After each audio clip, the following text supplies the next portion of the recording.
नजर सब पर। नमस्कार, मैं हूँ दीप्ति शर्मा और आप सभी का स्वागत करती हूँ थर्ड आई न्यूज नेटवर्क में। आइए सीधे रुख करते हैं अभी तक की 10 बड़ी खबरों का। कल से शुरू हो रहा 18वीं लोकसभा का संसद का सत्र। पहले दिन पीएम मोदी कैबिनेट मंत्रियों समेत 280 सांसद लेंगे शपथ। सुबह 11 बजे लोकसभा की कार्रवाई शुरू होने पर सबसे पहले प्रधानमंत्री नरेंद्र मोदी और उनकी कैबिनेट में शामिल मंत्री बतौर सांसद शपथ लेंगे। प्रोटेम स्पीकर भर्तृहरि मेहताब उन्हें शपथ दिलाएंगे। संसद के सत्र में शून्यकाल और प्रश्नकाल नहीं होगा। हमारा भारत देश साहित्यिक, सांस्कृतिक, सामाजिक क्षेत्रों में बड़ा ही साधन संपन्न है और देश की प्रतिभाओं का सम्मान हमारे देश की परंपरा रही है। इसी कड़ी में हिंदुस्तान का सबसे बड़ा अवार्ड कार्यक्रम शख्सियत अवार्ड के सीजन 12 का आयोजन जल्द ही गुलाबी नगरी जयपुर में होने वाला है।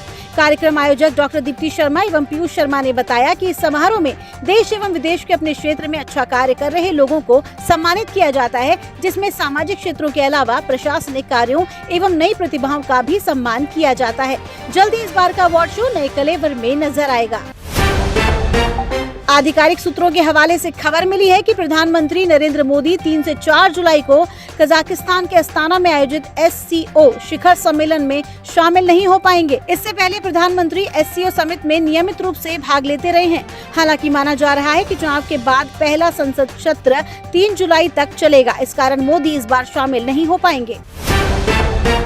लाशों और घायलों का ढेर। गाजा में शनिवार को इजराइल के ताजा हवाई हमले में 39 मरे।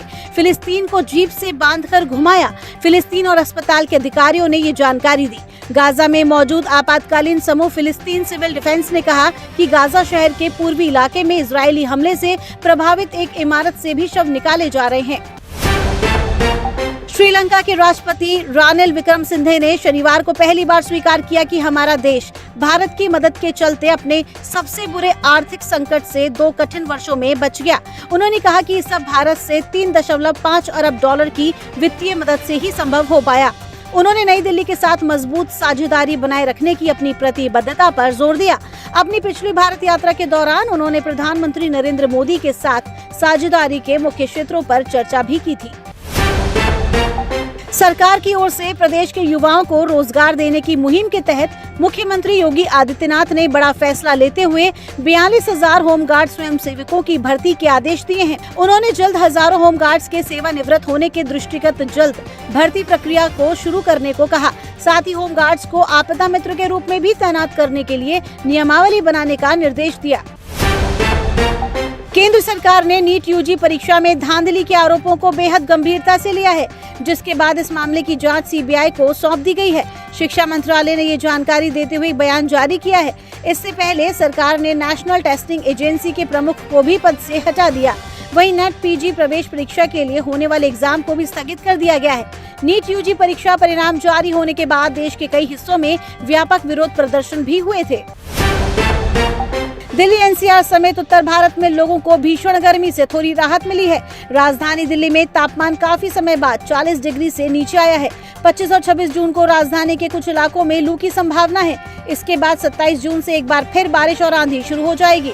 मौसम एक्सपर्ट्स का भी कहना है कि 28 जून तक मानसून दिल्ली में एंट्री ले सकता है और जुलाई के पहले हफ्ते में पूरे देश को कवर कर लेगा। भारत के स्टार पहलवान बजरंग पूनिया को बड़ा झटका लगा है। पूनिया को नेशनल एंटी डोपिंग एजेंसी ने फिर से अस्थायी तौर पर निलंबित कर दिया है।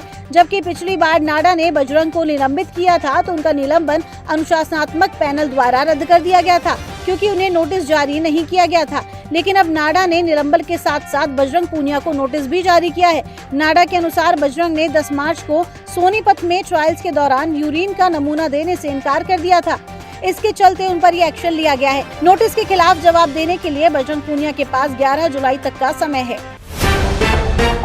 कमल हासन इन दिनों काफी चर्चा में है। इस साल एक के बाद एक उनकी 2 बड़ी फिल्में रिलीज होने वाली हैं। वो इस साल कल की 2898 AD और इंडियन 2 में नजर आने वाले हैं। दोनों ही फिल्मों के रिलीज डेट के बीच में महीने भर से भी कम का अंतर है। ऐसे में उनके फैंस के लिए किसी तोहफे से कम नहीं है, जिसमें उन्हें अपने पसंदीदा अभिनेता की 2 फिल्में लगातार देखने को मिलने वाली है। इंडियन 2 इस साल की बहुप्रतीक्षित फिल्मों में से एक है। तो ये थी अभी तक की 10 बड़ी खबरें। देश विदेश की ताजा तरीन खबरों के लिए जुड़े रहिए थर्ड आई न्यूज नेटवर्क के साथ। नजर सब पर। नजर सब पर।